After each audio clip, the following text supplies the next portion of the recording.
So D1 dropped some honest knowledge on Rick Ross. So in late October, the Louisiana MC singled out some of hip-hop's biggest names and urged them to set a better example on their listeners through their music. Among those names was Rose, who subsequently took to social media to list some of his charitable deeds while mocking Dee's appearance and questioning if he's done anything to match that level of generosity. All right, so today we're here with D1. We just want to ask you a few questions, nothing too major. Okay. First of all, I want to say thanks for having me here today, and it's an honor for me to come here and speak.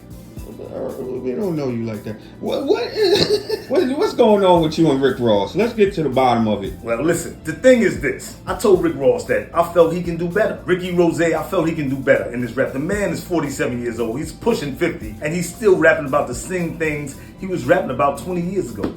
Murder, drugs. They say Rick used to be a cop. Then he flipped and became this drug persona. So I'm saying, Rick, you can do better. Rick Ross is a great rapper, in my opinion.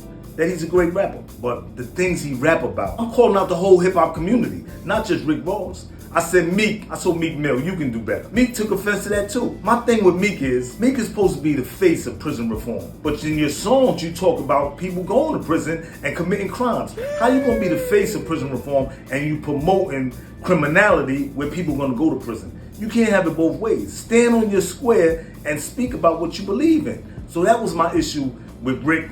And it wasn't really no issue. I was actually bigging Rick up and Meek up, but they took offense to the way I presented the question.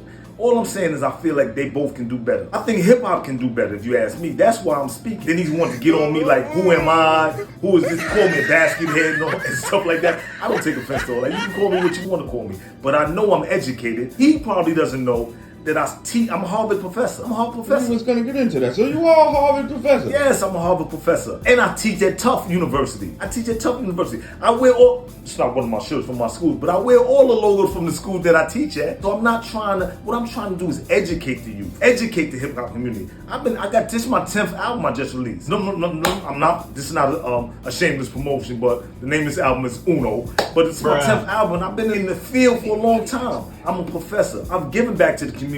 Rick said to me, when I feed 20 kids for 20 years, when I feed 100 kids for 20 years, something to that effect, then come and speak. But I'm saying, you feeding kids for 20 years and you also miseducating for 20 years. You being more harmful than you being good. And he spoke about giving turkeys out and all this stuff. That's stuff from gangster movies. In the gangster movies in the black community, you see the gangsters, Frank Lucas and them, they giving out turkeys and all this stuff while they spreading poison throughout the community. So don't tell me about giving out turkeys at Christmas when you got these kids killing each other and you promoting violence. I don't care about you giving out 2 turkeys. Or he said he gave out bikes. You give out bikes, but you telling kids to steal bikes in the same breath. So that's my problem with Rick Ross and any other rapper that take offense to me saying that we can do better in the hip-hop community.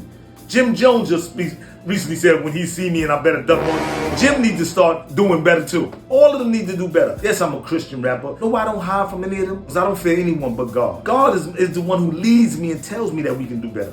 So listen, if y'all got offense with what D1 is saying, holler at me. You could have hollered at me on the DM. You ain't had to take it to the public. Now that you took it to the public, I got to come out and say, listen, you little fat boy, you can do better. You know what I'm saying? You talk about you feed the community for 20 years. You look like you ate from the same plate. So my thing is, you can do better. Stop promoting criminality. Meek, if you want to be the face of prison reform, stop sending our young brothers and sisters to jail and rap about something. Grow. You know what I'm saying? My thing is grow. You see Jay. Jay came out rapping about drugs. Jay don't rap the same way he rapped 20 years ago. My thing is elevate, do better. And then and also all these dudes is like, they a little over the hill. Y'all pushing 50 and y'all still rapping about things for little kids and teens. So my thing is, if you want to stay in the rap game, even though you're old, you need to talk about things, grow, show some growth. That's all I'm saying. So if y'all got a problem with D1, you know I'm gonna be at certain churches preaching the word. I'm gonna be at the universities. You can always come see me at Harvard. You can always see me at Tufts University. I'm always accessible. And we can debate it. We can do it however we want to do it. I don't fear anyone. Proverbs, God, I walk with God. Well, thank you for coming out. Anytime. You know, we will definitely look for the album. Definitely. Uno, my 10th album. God bless everybody. God bless the hip-hop community. God bless the children that they deceiving and miseducating. God bless them too. I don't have no hatred toward my brothers. I just want them to grow and do better. Well, thank you for coming out. No problem. That's D1. Uno, get the album. In stores now.